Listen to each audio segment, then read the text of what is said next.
नमस्कार, सुबह के 9 बजने वाले हैं। आप देख रहे हैं टाइम्स नाउ नव भारत पर। न्यूज कमांड सेंटर से तमाम खबरें लाइव आपके साथ मैं हूं ज्योति मिश्रा। आज खाड़ी में युद्ध का 38वां दिन है और एक महीने बीत जाने के बाद भी युद्ध के मैदान में वार पलटवार लगातार जारी है। ईरान झुकने के लिए कतई तैयार नहीं, तो वहीं अमेरिका धमकी पर धमकी दिए जा रहा है। और अब एक बार फिर अमेरिकी राष्ट्रपति डोनाल्ड ट्रंप ने ईरान को धमकाया है। ट्रंप का कहना है कि ईरान किसी भी हाल में स्ट्रेट ऑफ हॉर्मुज को खोले, नहीं तो मंगलवार रात 8 बजे से ईरान पर भीषण हमले शुरू हो जाएंगे और इस बार टारगेट पर ईरान के पावर प्लांट्स होंगे।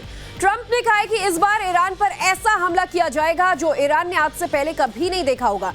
वहीं स्ट्रेट ऑफ हॉर्मुज के बंद होने के बाद अब बाब-अल मंदेब तेल व्यापार के लिए वैकल्पिक रास्ता बनता जा रहा है। सऊदी अरब इस रास्ते से लाखों बैरल तेल ले जा रहा है और इस बीच खबर आई है कि ईरान के इशारे पर इस रास्ते से अब हूती विद्रोही एक्टिव हो सकते हैं और प्रेशर बढ़ाने के लिए इस रास्ते से गुजरने वाले जहाजों पर भी हमला किया जा सकता है।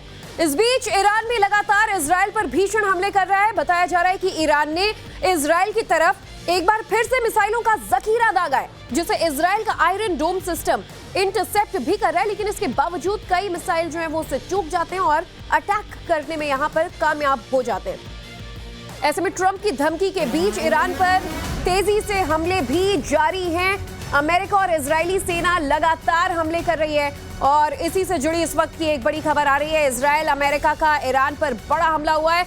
मेहराबाद एयरपोर्ट के पास ये हमला हुआ है। आपको बता दें, आजादी स्क्वायर के पास जोरदार धमाके की आवाज सुनी गई और हमले में करीब 13 लोगों की मौत का दावा किया जा रहा है।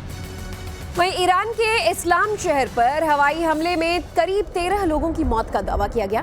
ईरानी मीडिया के मुताबिक आज सुबह राजधानी तेहरान के साउथ वेस्ट में रिहायशी इमारत पर हमला किया गया।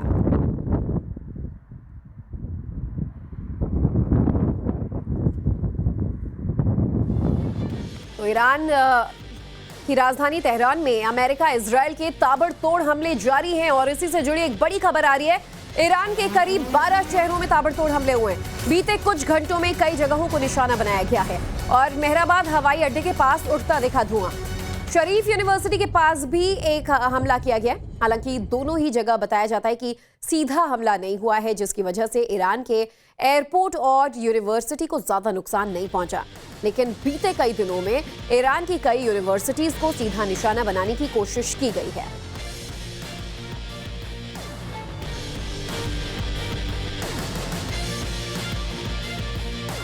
तो डोनाल्ड ट्रंप की ईरान को एक और धमकी सामने आई है। हॉर्मुज स्ट्रेट को जल्द खोले ईरान। ट्रंप का कहना है कि अगर ऐसा नहीं हुआ तो पावर प्लांट पर हमला होगा। मंगलवार रात 8 बजे तक ईरान पर जोरदार हमले शुरू कर देंगे। वहीं ट्रंप ने मीडिया से कहा है कि मंगलवार तक समझौता हो सकता है और अगर नहीं हुआ तो हम वहां सब कुछ उड़ा देंगे। और अमेरिकी राष्ट्रपति डोनाल्ड ट्रंप ने कहा है कि ईरान के साथ मंगलवार तक समझौता हो सकता है और उन्होंने ये भी स्पष्ट किया कि अगर ऐसा नहीं हुआ तो अमेरिका बलपूर्वक कार्रवाई करेगा।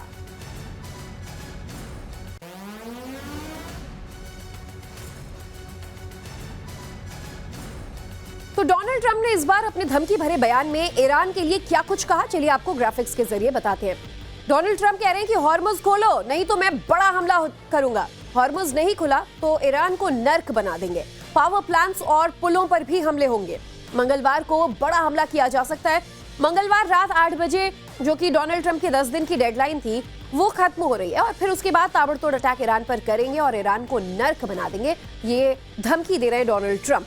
और ट्रंप की इस धमकी के बाद को लेकर ईरान की तरफ से भी प्रतिक्रिया आई है। ईरान के उपराष्ट्रपति ने अपने बयान में क्या कहा, चलिए आपको बताते हैं।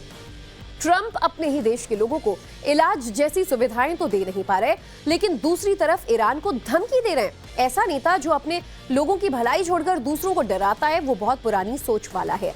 ईरान मुश्किल हालात में भी आगे बढ़ने और विकास का रास्ता चुन रहा है।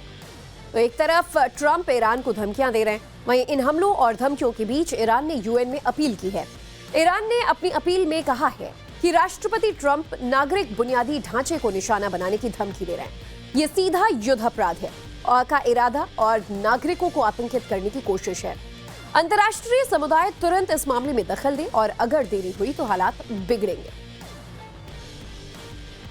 तो जंग का लगभग आज 38वां दिन है और ऐसे में चलिए क्या कुछ जो परिस्थितियां देखने को मिल रही हैं इस पर चर्चा करने के लिए एवीएम पी के श्रीवास्तव सर, रक्षा विशेषज्ञ हमारे साथ मौजूद हैं और रिटायर्ड कर्नल यूएस राठौर हमारे साथ मौजूद हैं।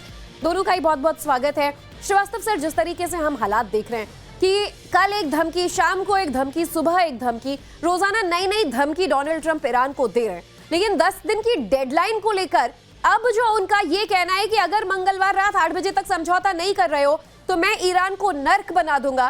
क्या वहां सिविल इंफ्रास्ट्रक्चर पर जो टारगेट्स हो रहे हैं, जैसे कि वहां का पुल उड़ा दिया, यूनिवर्सिटीज पर अटैक हो रहे हैं, इसे एक ट्रेलर माने? वाकई अमेरिका अब कुछ ऐसी तबाही या विनाश लीला दिखाने जा रहा है? Good morning and Jai Hind to all viewers, to you and to Colonel Rathor. It's nice being here every morning.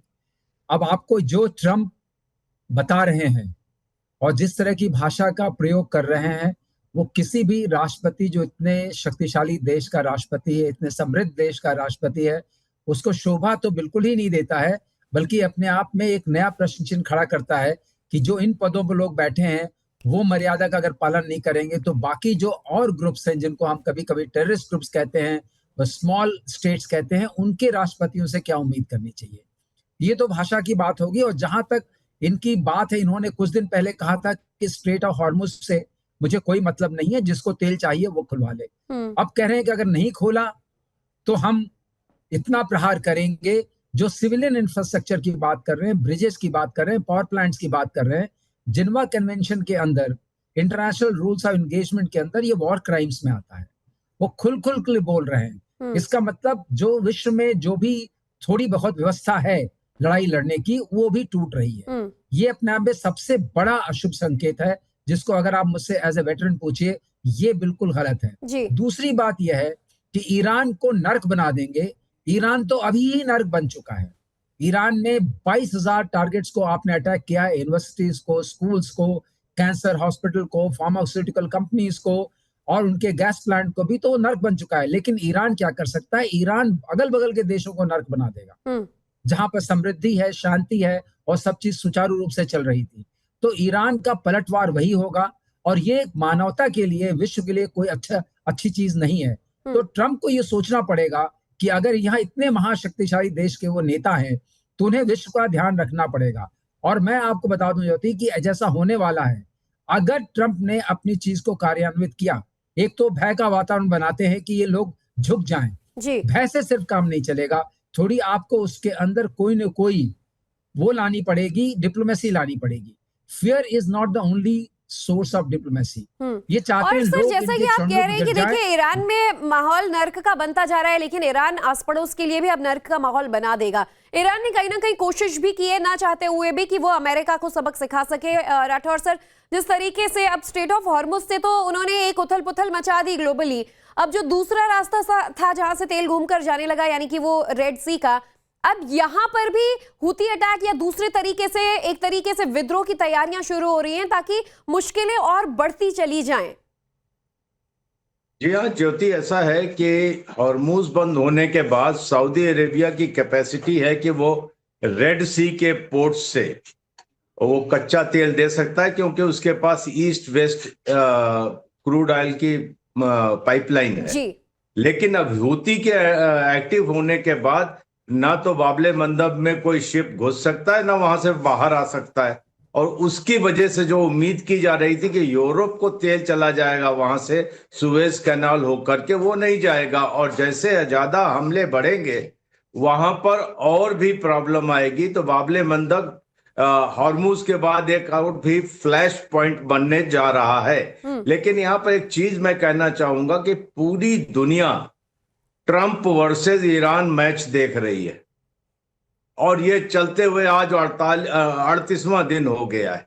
किसी ने शांति की पहल नहीं की, न रूस कुछ कहता है, न चीन कुछ कहता है, तो किसी ने तो करनी चाहिए। अगर नहीं होगी तो ईरान कितने दिन तक मार खाएगा? सर, ईरान ने यूएन का रुख किया है, क्या कोई इंटरफेरेंस होगा? अब इंटरफेरेंस के बगैर कैसे होगा? जो बाकी थर्ड पार्टीज हैं, ये पूरा विश्व समुदाय है, ये वहां से ट्वीट करने से तो काम नहीं चलेगा। अब उन्हें आना चाहिए सामने, कुछ ट्रंप की मानो, कुछ ईरान की मानो, कम जी। से कम एक समझौता तो कराओ। जिस तरीके से आप एक कमजोर नेशन को मारे जा रहे हो, आखिरकार ईरानी सफर करेंगे, रिजीम का कुछ नहीं होगा। बिल्कुल सही कहा आपने सर, और कहीं ना कहीं अब एक मिडवे सोल्यूशन आ जाना चाहिए, क्योंकि महीने भर का वक्त हो चुका है और अब ऐसे में जो हालात है वो किसी भी मुल्क के पक्ष में फेवरेबल बिल्कुल नजर नहीं आते हैं। इधर अमेरिकी फाइटर जेट पायलट के रेस्क्यू को लेकर अब ईरान का एक बड़ा बयान सामने आया है और इसी से जुड़ी इस वक्त की बड़ी खबर, फाइटर जेट पायलट के रेस्क्यू पर IRGC ने भी अपना बयान दिया है। कहा है कि रेस्क्यू ऑपरेशन को लेकर ईरान बड़ा दावा कर रहा है। अपने ही सैन्य विमानों और कर्मियों पर अमेरिका ने बमबारी की। जिन विमानों को ईरान ने गिराया उन्हीं पर बम बरसाए। ट्रंप की शर्मिंदगी है ये, खोखली छवि को बचाने के लिए वो हमला कर रहे हैं। और देखिए बड़ा बयान ये सामने आया। आपको बता दें, दरअसल शुक्रवार को ईरान ने अमेरिका के अजय योद्धा यानी F-15 फाइटर को मार गिराया। इसके बाद उसका एक पायलट ईरान में गायब हो गया था और उसे लेकर कल ट्रंप ने दावा किया कि अमेरिका ने उसे अपने खोए हुए पायलट का रेस्क्यू कर लिया। ये एक तरीके से वर्चस्व की जीत थी कि ईरान में हमारा पायलट गिरा और वहीं पर दिन दहाड़े हम जाकर अपने पायलट को सुरक्षित ले आते हैं। लेकिन अब इसी पायलट के रेस्क्यू को लेकर ईरान ने यह बड़ा दावा कर दिया है।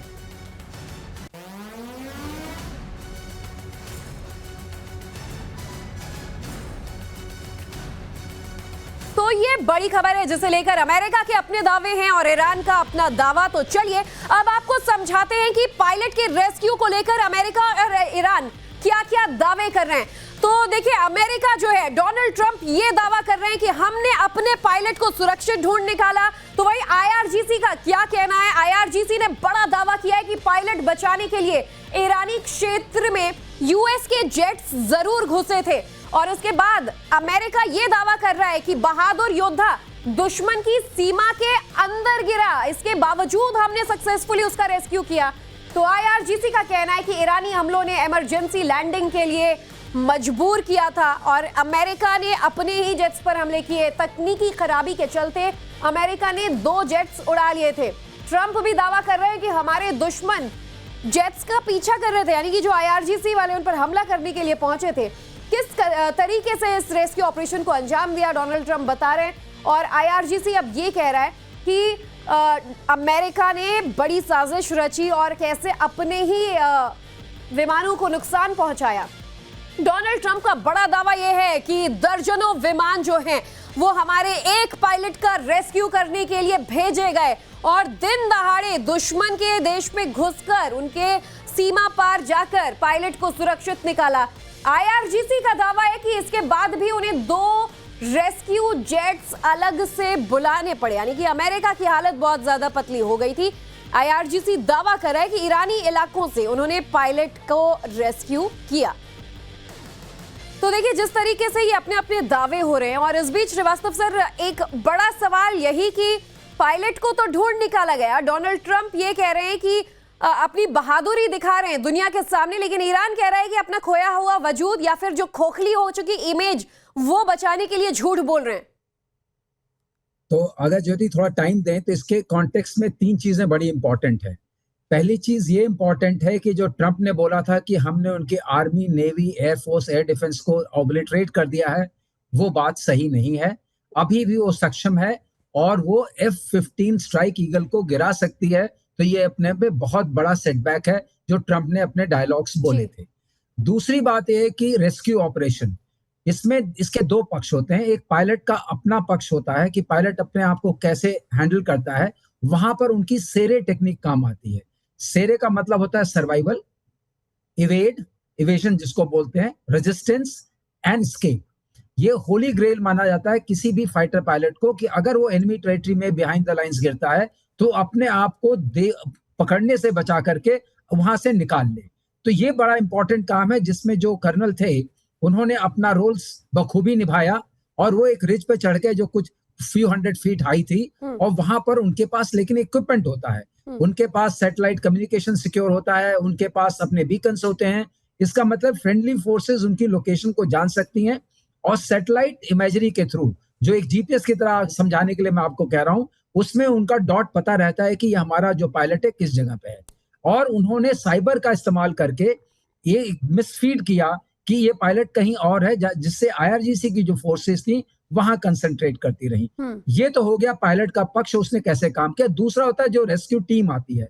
रेस्क्यू टीम ने बहुत अच्छा काम किया, क्योंकि इसमें पॉलिटिकल अगर आप माइलेज लेना चाहते हैं वो नहीं है, क्योंकि ये एक प्रोटोकॉल है, ब्रीफिंग की आती है जब भी ऐसे जहाज जाते हैं एनिमी टेरिटरी में, तो एक्सट्रैक्शन की बात हर ब्रीफिंग होती है, हर मिशन के लिए होती है। और ये एक यूएस पर्सनल रिकवरी डॉक्ट्रिन है, उसके तहत आता है, चाहे प्रेसिडेंसी कोई भी हो, चाहे प्रेसिडेंट ट्रंप रहे चाहे प्रेसिडेंट बाइडेन होते, ये एक्शन लिया जाता है।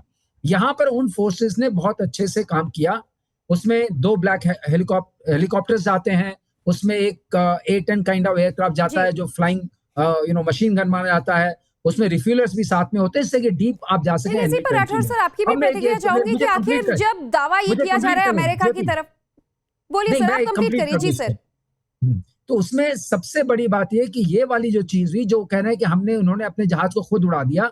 अगर कोई जहाज गिर जाता है तो उसको ब्लो अप करने का भी प्रोटोकॉल और प्रोसीजर है।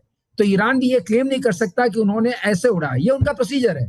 Those aircraft are down on the ground and they will blow it up. ये हमारा भी यही प्रोसीजर है। अगर हमारा कोई इक्विपमेंट छूट जाता है एनिमी टेरिटरी में, हम उसको ब्लो अप करते हैं। तो ये एक साधारण प्रोसीजर के थ्रू हुआ है, लेकिन अपने आप में डेयरिंग था, इसमें कोई शक नहीं। इसमें हमेशा रिस्क बहुत ज्यादा होता है और यूनिक नहीं, मैं इसलिए नहीं कहना चाहता हूं क्योंकि ये पहले भी कई बार हो चुका है। लेकिन वही मेरा सवाल भी था। अब राठौर सर आपसे जवाब ले लेती हूँ कि सर कह रहे हैं पहले हुआ है और बाकायदा वॉर में इस तरीके की ट्रेनिंग दी जाती है कि ऐसे हालातों में कैसे जो ट्रूप है वो डील करेंगे, जो पायलट हैं वो बिहेव करेंगे। लेकिन डोनाल्ड ट्रंप ये कह रहे हैं कि देखिए इतिहास में पहली बार ऐसा हुआ है दुनिया में, और किसी भी युद्ध में ऐसा कभी नहीं देखने को मिला कि इस तरीके से 2 पायलट्स का जो हमने रेस्क्यू किया है। तो कितनी बहादुरी यहाँ अमेरिका की दिख रही है, क्योंकि आईआरजीसी के दावे उससे उलट हैं कि हमने उनके 2 विमानों की इमरजेंसी लैंडिंग को मजबूर कर दिया। देखिए ज्योति, ये सशस्त्र सेनाओं का एक बेस वाक्य होता है, never leave a person behind. किसी को पीछे छोड़कर मत आओ। तो इसके चलते लोग सर्च एंड रेस्क्यू करते हैं, अपने अपनी सामर्थ्य के हिसाब से करते हैं। मानना पड़ेगा कि अमेरिका के पास इसकी बहुत ज्यादा सामर्थ्य है, जो हमने 3 अप्रैल से लेकर के 5 अप्रैल के बीच में वाकई देखी। और इसके अंदर में जैसे कि APM श्रीवास्तव बता रहे थे, खतरे बहुत होते हैं। यहाँ पर एक और चीज मैं लाइटली बताना चाहूंगा कि अमेरिका का ईरान में थोड़ा ग्रह भी खराब है। अब अप्रैल 1980 में ईगल क्लॉ लॉन्च किया था ईरान में तेहरान में अपनी US एम्बेसी से लोगों को निकालने के लिए। आपस में हेलीकॉप्टर लड़ गए और वो पूरा का पूरा ऑपरेशन रद्द करना पड़ा था। तो यहाँ पर भी यही हुआ, जब इन्होंने एक डिसयूज्ड एयरफील्ड पे C-130 को उतारा, फिर वो उड़ नहीं पाए तो उन्हें नष्ट करना पड़ा। लेकिन कुल मिलाकर के ये ऑपरेशन बहुत शानदार था और इसको कई बार अमेरिका ने किया है, इजराइल ने भी किया है। और ये सर्च और रेस्क्यू ऑपरेशन सिर्फ वॉर टाइम के लिए नहीं होता। अगर पीस टाइम में भी कोई जब गिर जाता है पायलट, कहीं लड़ जाता है जंगलों में, पहाड़ों में, तो वो यही तरीके से ढूंढते, सिर्फ उसमें वॉर टाइम नहीं होता। बिल्कुल, ये हमने पहले कई बार देखा है। आपको रुकते हुए सर जरा दर्शकों को यहाँ पे हम समझा देते हैं एक बार विस्तार से कि ये मामला था क्या, क्यों एक पायलट के रेस्क्यू के लिए अमेरिका ने अपनी पूरी ताकत लगा दी, उसे अपने ही रेस्क्यू जेट्स तक कुर्बान करने पड़ गए। चलिए मैं आपको एक बार पहले विस्तार से बताती हूँ कि अमेरिका ने अपने पायलट को कैसे बचाया, मामला इतना ज्यादा क्यों सुर्खियों में बना हुआ है। दरअसल ईरानी बलों ने शुक्रवार के दिन F-15 फाइटर को मार गिराया। ये अमेरिका की नाक का सवाल था, बड़ा नुकसान अमेरिका को। और जेट में सवार 2 पायलट्स, दोनों पायलट्स सेफली इजेक्ट कर जाते हैं, लेकिन ईरानी जमीन पर गिरते हैं। और उसी दिन पहले जो पायलट है उसे अमेरिकी सेना ने रेस्क्यू कर लिया। अब दूसरे पायलट का क्या हुआ? दूसरा क्रू मेंबर है, उसका पता नहीं लगाया जा सका, ट्रैक नहीं किया जा सका कि आखिर दूसरा पायलट कहां गया। अब दूसरे पायलट को पकड़े जाने से बचने के लिए वो 2 दिन तक ये जो पायलट है ईरान के पहाड़ियों में, वहां मौजूद जो पहाड़ हैं, छिपा रहा। और ऐसे में ईरान के लिए भी थोड़ा मुश्किल जरूर था कि वो इसे ढूंढे। वहां पे तमाम लोकलाइट्स लगे हुए थे पायलट को ढूंढने के लिए। इधर CIA ने अपने ऑफिसर की लोकेशन जो है वो पेंटागन को भेजी और इसके बाद इसे ट्रैक किया गया। ट्रंप ने पायलट के लिए रेस्क्यू मिशन चलाने का आदेश जारी किया कि अमेरिका को अपने इस दूसरे पायलट को हर हाल में ईरान से सुरक्षित निकालना है। और 5 अप्रैल यानी कल की वो तारीख थी जब अमेरिकी सेना ने इस बड़े रेस्क्यू मिशन को शुरू किया। पूरे 7 घंटे आप सोचिए ईरान में उनके हेलीकॉप्टर्स घूमते रहे, उनके विमान जो है वो अपने पायलट को ढूंढते रहे और दर्जनों लड़ाकू विमानों ने जमीन पर रेस्क्यू के लिए कवर दिया और इसकी वजह से ये पॉसिबल हो पाया। वहीं भारी गोलीबारी के बीच स्पेशल फोर्स जो है वो अपने पायलट को सुरक्षित निकालकर ले आई और इसीलिए डोनाल्ड ट्रंप कहते हैं कि ऐसा पहली बार रेस्क्यू देखने को मिला। लेकिन एक तरफ जहां IRGC अमेरिकी विमान को मार गिराने का दावा कर रहा है, वहीं ईरान की जमीन पर गिराए गए F-15E फाइटर जेट के दूसरे क्रू मेंबर को भी अमेरिका खोज निकालने का दावा कर रहा है। और अब आपको बता दें कि अमेरिकी सेना का अपने पायलट को लेकर क्या दावा है। तो पायलट का रेस्क्यू अमेरिका कहता है कि हमने कर लिया है और इसके लिए पूरी ताकत अपनी झोंक दी है। पायलट को बचाने के लिए अमेरिका ने कैसे अपनी पूरी ताकत झोंकी ये भी हमने आपको बताया। अमेरिका नहीं चाहता था कि पायलट पकड़ा जाए, ये कहना है ईरान का। वहीं ट्रंप नहीं चाहते थे कि पायलट ईरानी सेना की पकड़ में आए और इस ऑपरेशन में अमेरिका के 100 कमांडर्स लगाए गए। 12 हेलीकॉप्टरों के जरिए उस इलाके पर नजरें गड़ाए रहे जहां ये लड़ाकू विमान गिरा था। वहां सर्च ऑपरेशन चलता रहा। घंटों की मेहनत के बाद पायलट को फिर सुरक्षित रिकवर करने का दावा किया गया। तो एवीएम श्रीवास्तव, जिस तरीके से ये रेस्क्यू की बातें कही जा रही हैं, निश्चित तौर पर कल भी हम डिस्कशन में यही कह रहे थे कि अमेरिका की साख का सवाल हो जाता है। अगर इस जंग में जैसे वो ईरान से अब तक मुंह की खाते नजर आए कई बार, ये रेस्क्यू भी नहीं हो पाता तो उनके साख पर बट्टा लग जाता। यदि मैं हर बात से सहमत हूं जो ट्रंप कह रहे हैं कि हमने बड़ा अच्छा ऑपरेशन किया, एक बात से मेरी असहमति है कि अगर चाहे ट्रंप की प्रेसिडेंसी होती या किसी की प्रेसिडेंसी होती, ये काम होना ही था, because this is part of the mission.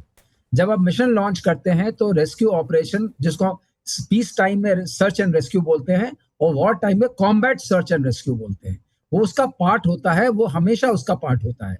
और जी ये बातें बाकी कही जा रही कि 100 कमांडर्स लगाए गए, इतने सारे लोग लगाए गए, वो ऑलरेडी सेटअप प्रोटोकॉल है, उसका पालन किया जाता है और ये पूरी शक्ति लगती ही लगती है।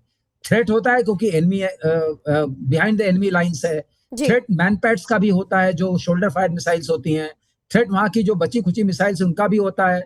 ब्लैक हॉक जो हेलीकॉप्टर है और जो A-10 वहां गया था उस सपोर्ट करने के लिए, ये सारे के सारे अगर प्रिमिटिव रेडार आपके पास है तब भी उसको अच्छे से पेंट करते हैं and they are supposed to be very vulnerable targets. तो इनको गिराया भी जा सकता है। तो ये अपने आप में उस हिसाब से एक मिलिट्री ऑपरेशन है जो वेल सेट है, वेल रिहर्स्ड है, वेल प्रैक्टिस्ड है। इसमें अगर आप मुझसे किसी चीज को पूछेंगे तो पायलट ने जो अपने आप को सर्वाइव किया, जो इंजर्ड था, और जिस तरीके से उसने मैसेजेस भेजे, जिस तरीके से उसने हैंडल किया एनिमी लाइंस के पीछे जबकि सब लोग उसे ढूंढ रहे थे, वो अपने आप में बहुत अच्छा था। और दूसरी बात बहुत अच्छी ये थी कि जो साइबर से उन्होंने IRGC की फोर्सेस को गलत लोकेशन देते रहे, वो भी अपने आप में एक टेक्नोलॉजी। तो अगर आप मुझसे कहेंगे तो it was a technologically advanced and technologically very highly supported operation. उस मामले में ऑफ कोर्स आप अमेरिका को चूक नहीं सकते हैं। एक और सवाल राठौर सर ये भी देखिए कि अब ईरान की स्थिति जरा हमें समझाइए। एक तरफ अमेरिका ने वापस से दिखा दिया है कि हमारे पास अभी भी बड़ा दमखम है और जो हम दावे कर रहे हैं वैसा कर दिखाएंगे। 8 घंटे की और मोहलत मुझे लगता है, यानी कि जो उन्होंने कहा था मंगलवार को रात 8 बजे तक की डेडलाइन है। हमारा तो 8 आज ही बज जाएगा, लेकिन कल सुबह तक अगर हम अमेरिकन टाइम के हिसाब से देख भी लें तो ईरान का क्या होने वाला है आगे, क्योंकि वो हॉर्मुज पर भी झुकने के लिए तैयार नहीं है। देखिए, मुझे जो लग रहा है कि ईरान के ऊपर एक राउंड बहुत ही सीवियर बमबारी का शुरू होगा और उसके लिए मेरे ख्याल से एक और डेडलाइन दी जा चुकी है बुधवार तक की। उसके बाद ट्रंप जो है वो करेंगे। और आप ये चीज देखिए कि ईरान ने ये भी खबर आई, खर्ग आइलैंड से अब तेल भेजना बंद कर दिया है और गल्फ ऑफ ओमान में उसका एक पोर्ट है जस्क, बंदरे जस्क, वहां से तेल बेचना शुरू कर दिया है, उसको एक्टिवेट कर दिया है। तो उसे लग रहा है कि कुछ करेंगे और एक बहुत बड़ी वेव आएगी अटैक की, होने वाला है, जिसमें पावर प्लांट और ये जितने सिविलियन इंफ्रास्ट्रक्चर के टारगेट हैं इनको निशाना बनाया जाएगा अनफॉर्चुनेटली। लेकिन वो चाहते हैं कि इस तरीके से बल प्रयोग से ईरान को बातचीत के लिए राजी किया जा सके। और ये चीज मैं अभी जानता हूं कि एक विंडो बनती है पूरे विश्व समुदाय को कि अब यहाँ पर इंटरवीन करके कम से कम बातचीत तो करवाए, नहीं तो यह युद्ध चलता रहेगा और सर, वाकई ये इंटरव्यू ईरान का कौन बहुत कर नुकसान पाएगा हो रहा फिलहाल? है। क्योंकि बातचीत तो चीन से भी हो रही है, बातचीत तो रूस से भी हो रही है, लेकिन नेगोशिएशन के टेबल पर कोई नहीं लाया है। वही बता रहे हैं, अगर ये जो 5 देश जो ट्रंप के विरोध में खड़े हुए हैं यूरोप के, ये और रूस और चीन साथ मिलकर के आते हैं, चलिए वो रूस के साथ बात नहीं करना चाहते, कम से कम चीन के साथ खड़े होते हैं, तो ये बात की जा सकती है, यूएन में इसको रखा जा सकता है कि आप सीज फायर कीजिए, बात कीजिए। तो एक जगह से विंडो तो खोलनी चाहिए, क्योंकि अपनी अपनी बात सभी कह रहे हैं कि हम, it is not our war, लेकिन ये एक वर्ल्ड का वॉर तो है, इसको कोई तो रोकेगा। नहीं रोकेगा तो ईरान कब तक मार खाएगा? ईरान तो कोई चीज नहीं, ईरानियों का क्या होगा बिल्कुल जिस सही कह रहे तरीके हैं से सर वो आप। सफर और कर युद्ध रहे हैं। उल्लंघन का आरोप भी ईरान इसीलिए लगा रहा है और अब यूएन का रुख किया है। श्रीवास्तव सर, इस पर भी आपकी प्रतिक्रिया मैं चाहूंगी कि अब ईरान क्या जो है वो थोड़ा बहुत बैकफुट पर जाता नजर आ रहा है, क्योंकि ईरान अब तक मरने मारने के लिए तैयार था, लेकिन अब सिविल इंफ्रास्ट्रक्चर ध्वस्त किए जा रहे हैं, यूनिवर्सिटीज पर हमला हो रहा है, बड़े बड़े पुल धराशायी हो रहे हैं। यूएन का रुख जरूर किया है कि आप इंटरफियर करिए, अमेरिका जैसे कि युद्ध उल्लंघन कर रहा है उसे रोकिए। क्या अब यूएन भी इस दिशा में आगे बढ़ाएगा, कोई कदम लेगा? हाँ ज्योति, देखिए ईरान जो है वो अपने आप में अपने को उसने पूरे कॉन्फ्लिक्ट में एक हाई मॉरल पोडेस्टल पर रखा है और उसने भाषा की मर्यादा भी बना के रखी है।